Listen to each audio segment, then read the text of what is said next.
Hello friends, let us now learn some important points about branched chain amino acids. Okay, so if you see in the branched chain amino acids, we have three different branched chain amino acids. They are isoleucine, valine and leucine are the branched chain amino acids which are present. This isoleucine undergoes transaminase and it forms alpha keto methyl butyrate. This alpha keto methyl butyrate undergoes dehydrogenation and it forms methyl butyl CoA. This methyl butyl CoA again forms propionyl CoA and acetyl CoA. So if you see, the acetyl CoA is ketogenic, whereas propionyl CoA is glucogenic. So you can tell that the isoleucine is both glucogenic and ketogenic. Then if you see the next about valine, valine undergoes transaminase to forms alpha keto isovalerate. This alpha keto isovalerate undergoes dehydrogenation and it forms butyryl CoA, which converts itself into propionyl CoA. This propionyl CoA is glucogenic. How is it glucogenic? This propionyl CoA forms methyl malonyl CoA and finally it forms succinyl CoA, which can enter the Krebs cycle and which is glucogenic. Okay, then if you see the next thing is about the leucine. Okay, this leucine undergoes transaminase to form alpha keto isocaproate. This alpha keto isocaproate undergoes dehydrogenation and it forms isovalyryl CoA, which will form again acetoacetate and acetoacetyl CoA. This acetoacetate and acetoacetyl CoA, both these are ketogenic amino acids. So let us see the enzymes also. So if you see, the first step in all these occurs due to the enzyme transaminase, whereas the next step occurs due to the enzyme dehydrogenase in all these. Right? Now, do we have to remember all this? Actually, no. What you should remember for sure is that isoleucine, at the end, it produces propionyl CoA and acetyl CoA, which is glucogenic and ketogenic. Similarly, valine at the end produces propionyl CoA, which further produces succinyl CoA, which is glucogenic. Whereas leucine at the end produces acetoacetate and acetoacetyl CoA, which is ketogenic. This is very important. So isoleucine is both glucogenic and ketogenic. Valine is glucogenic, whereas leucine is ketogenic. This is important, right? Next. So these are the branched chain amino acids. This branched chain amino acids, there is a disease which is pertaining due to this branched chain amino acids. So let us learn about the disease now. Right? Now, there is a disease which is called as maple syrup urine disease. What do you see in this maple syrup urine disease? This maple syrup urine disease occurs mainly due to the deficiency of the enzyme branched chain amino acid dehydrogenase complex. This branched chain amino acid dehydrogenase, if this is deficient, this will result in this maple syrup urine disease. Right? So This maple syrup urine disease occurs mainly due to the deficiency of branched chain ketoacid dehydrogenase complex. Right? Now, based on which enzyme in this complex is deficient, it is divided into 4 types.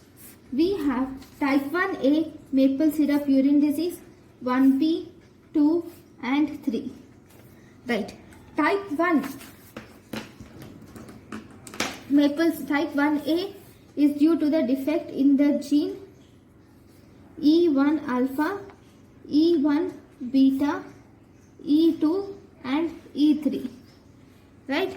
Now, here first 1A occurs due to the deficiency of branched chain ketone acid decarboxylase, which is a part of this dehydrogenase complex, whereas 1B occurs due to the deficiency of branched chain ketone acid decarboxylase, same, whereas type 2 occurs due to the deficiency of dihydrolipoyl transacylase deficiency, will cause this type 2 maple syrup urine disease, whereas type 3 maple syrup urine disease occurs due to the deficiency of dihydrolipamide dehydrogenase. This dihydrolipamide dehydrogenase contains FAD, flavin adenine dinucleotidase. Okay, now, so this is called as branched chain ketoacid dehydrogenase complex. Now, if you see the clinical features, at birth, the baby is actually normal at birth. Then, slowly, in the first week, the baby develops poor feeding, vomiting, irritability, and ketonuria develops. Slowly, the baby has lethargy and the baby has convulsions, and most importantly, the baby lands up in metabolic acidosis, and finally, the baby might land up in coma. On examination, you see hypertonicity, you see muscle rigidity is seen, and you will also see severe opisthotonus is also seen in these babies. In these babies with maple syrup urine disease, you have a phase which is hypertonic and then followed by a phase which is flaccid. The muscles in the beginning there will be hypertonic, later they progress to flaccidity, which again progress back to hypertonicity.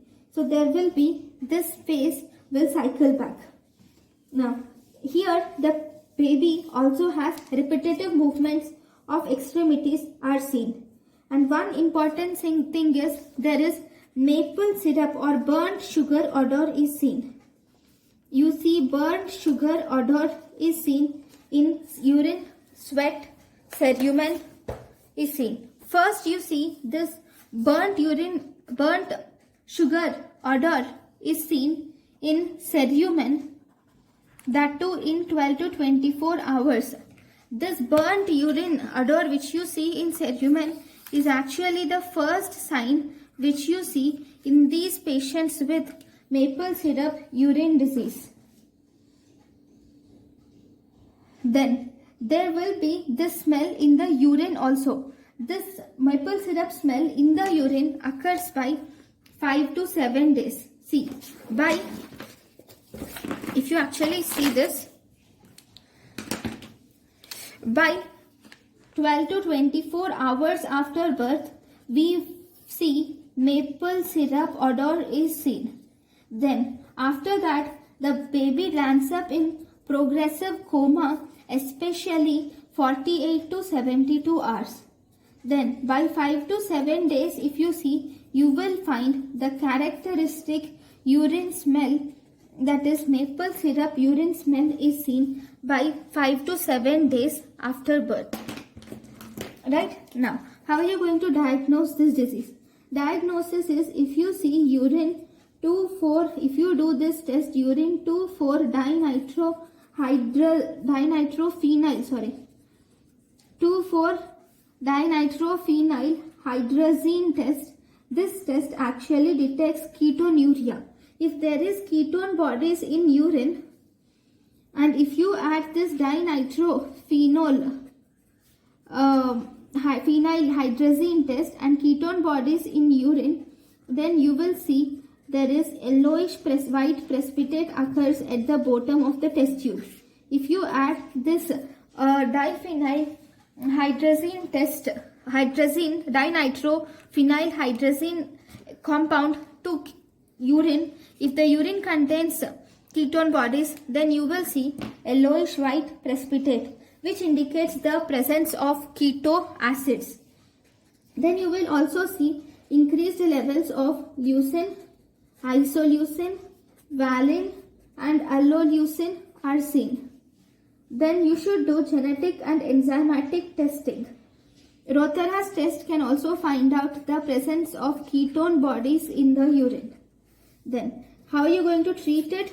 Treatment is, first and foremost, the main problem here is due to the branched chain amino acids which are accumulated.